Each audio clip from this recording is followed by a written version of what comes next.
দুপুরে যদি এরকম একটা লাল লাল ঝাল ঝাল মাংসের ঝোল যদি থাকে তবে আর কিছু লাগে কি?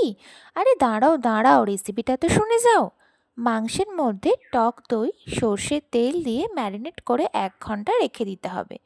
এরপর মাংসের আলুগুলোকে লাল লাল করে ভেজে নিতে হবে। ওই তেলের মধ্যে একটু চিনি দিলাম, চিনি কালো হয়ে আসলে ফোড়নে দেব গোটা গরম মশলা, শুকনো লঙ্কা, তেজপাতা। এরপর পেঁয়াজও দিয়ে দিলাম।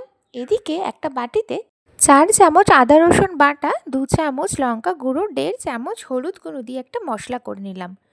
এদিকে পেঁয়াজটা একটু ভাজা ভাজা হয়ে আসলে দিয়ে দেব কেটে রাখা টমেটো আর করে রাখা মশলাটা। মশলা থেকে তেল ছেড়ে আসলেই দিয়ে দেব ম্যারিনেট করা চিকেনটা।